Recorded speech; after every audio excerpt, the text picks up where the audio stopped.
Good evening and welcome to Poland Daily. I'm Natalia Moczulska, and this is the news. The partner of Eva Kaili, Francesco Giorgi, has pleaded guilty to taking bribes.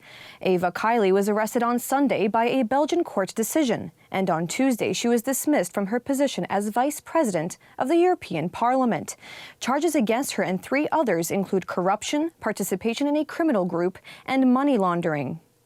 Investigators suspect that this involved months of lobbying for favorable economic and political decisions regarding the European Union's relations with Qatar. Unofficially, there is talk of an attempt to press for Parliament's position on the creation of the so-called Super League to speed up work on liberalizing the visa regime for Qatari citizens, and attempts to cover up human rights violations in the construction of stadiums for the World Cup. We were very surprised to learn that there would be a World Championship in Qatar someday. That was already the first signal. And Qatar also surfaced there as the country that had bought into the narrative that it was a nation where labor rights were best protected, which is actually not true. And this next exposure was most likely to be tied to the creation of a new Super Soccer League. I heard about it behind the scenes.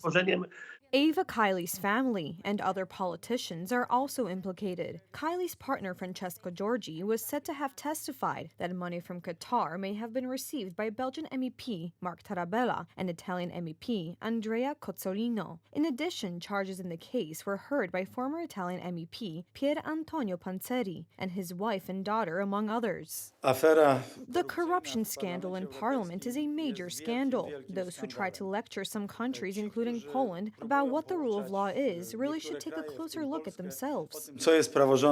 At Eva Kaili's house, servants found bags filled with money. The amount seized was said to be in the 6 figures. I cannot say this will never happen again. This is criminal corruption, but I will make sure that everything is in place to make sure the parliament is not for sale. Also implicated in the corruption scandal are Luca Vincentini, Secretary General of the International Trade Union Confederation, who was arrested and later released by Belgian police, and Niccolò Figa-Talamanca, Director General of the NGO, who was indicted. The response must be firm and decisive. We must go all the way and no concessions must be given. The credibility of the European Union and the credibility of our nations depends on it. Therefore, we will demand that what is happening be thoroughly investigated.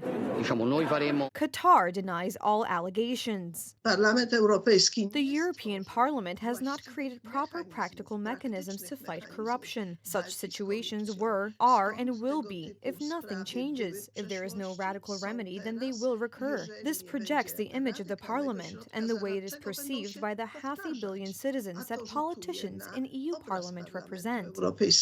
According to Polish MEPs, it is necessary to pay special attention to cases of lobbying and corruption at high levels, not only by Qatar, but also by Russia. In the 1970s, the term useful idiots was often used for those who pursued policies in favor of the Russian communists. Please do not take this personally, but as I sometimes listen to the statements of some MPs, it seems to me that there is no shortage of these useful idiots here. Greek MEP Eva Kaili pleads not guilty. In turn, yesterday the European Parliament suspended work on all laws related to Qatar. Member state ambassadors to the European Union have agreed to adopt a 9th package of sanctions against Russia for its aggression against Ukraine. Meanwhile, today at dawn, an anti-aircraft alert was issued across Ukraine.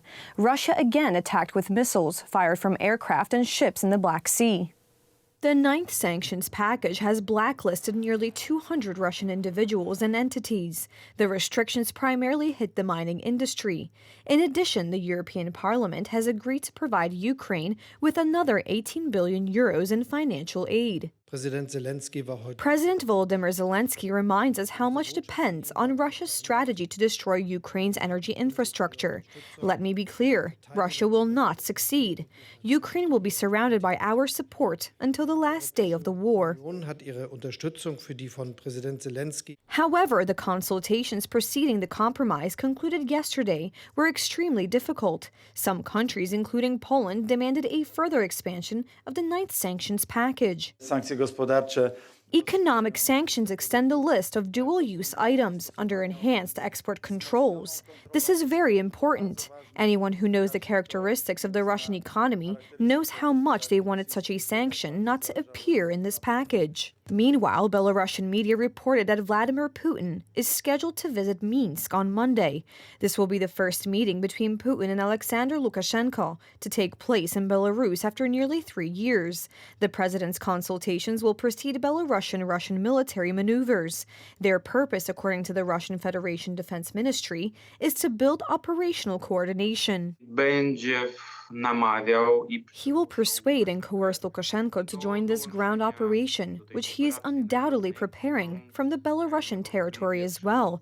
And this is at least indicated by the many Russian soldiers who are met by the Belarusian public in stores in various regions and who say they are about to leave for Ukraine. The ongoing offensive in the Donbass and the indiscriminate shelling of Ukraine's critical infrastructure were intended by the Kremlin to force Kiev into peace negotiations. Failure of this strategy, according to experts, could contribute to a renewed offensive and assault on cities deep inside Ukraine as early as the beginning of the upcoming year. Since mid-October, we have seen a steady increase in Russian military units on the territory of Belarus. In this way, the Kremlin is using the officers and training grounds of Belarus to prepare new units of the armed forces of the Russian Federation. They are unable to launch any kind of strike from Belarus. Let's remember that since the month of October, practically Russia's equipment has been transported deep into the territory of the Russian Federation. The Russian army has been shelling Ukraine's energy system for weeks. The scale of the destruction wrought by the Russians is unprecedented. Moldova's energy operator today reported power disruptions caused by Russian missile attacks on Ukraine. Around 50 cruise missiles have been shot, and we already have some blasts in Dnipro, Kharkiv, Kryvyi Rih, Kiev and Kiev region. Our anti-missile system works quite well, but due to the high quantity of cruise missiles. Unfortunately, the consequences of the Russian invasion of Ukraine are also sometimes more frightening. The abolition by the Russian Duma of criminal responsibility for crimes committed by soldiers in the occupied territories is an outright legalization of looting, rape, and murder. Is it now clear why the creation of an international tribunal for Russia is a necessity? While Moscow claims that attacks on critical infrastructure are militarily justified, Ukraine and the West recognize that this indirect assault on civilians is a war crime. The Netherlands is ready to have a new UN-backed tribunal on its territory to try Russian crimes against Ukraine. Today at 6 a.m., there was an explosion at the Aquadom Aquarium in Berlin. 1,500 fish and 1 million liters of water spilled into the hall and later onto the street.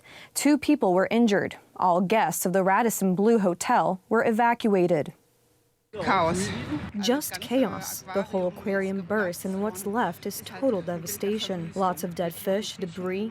It is quite a tragedy. Yeah. The responders rushed to the scene at an inner-city leisure complex. Emergency services said. We detected several people. 2 were slightly injured and taken to hospital. Apart from that, we have no further people injured. We asked the remaining 350 people in the hotel to pack their belongings and leave. The aquarium inside the hotel, which extends over several floors, has burst due to inexplicable reasons. About 1 million liters of water flooded out of the aquarium and spread inside the hotel and outside on the street. Due to high water pressure of the water tank, debris bursts even outside on the street. We just checked the building. The ground floor is full of debris. It is not accessible by foot, so now we use rescue dogs. It was the world's largest freestanding cylindrical aquarium at 14 meters or 46 feet in height, according to the website of the Aquadom complex, which houses a Radisson hotel, a museum, shops, and restaurants. Emergency services shut a major road next to the complex that leads from Alexanderplatz toward the Brandenburg Gate in Berlin due to the large volume of water that had flooded out of the building. The road, as well as the sidewalks outside the complex, were littered with debris. Buses were sent to the complex to provide shelter for hotel guests leaving the building, police said on Twitter, as outside temperatures in Berlin stood around -7 degrees Celsius, or 19.4 degrees Fahrenheit. Thank you so much for joining us this evening. Please stay tuned for Poland Daily Weather, Poland Daily Business, and some of our other programs. But for me, it's have a wonderful weekend.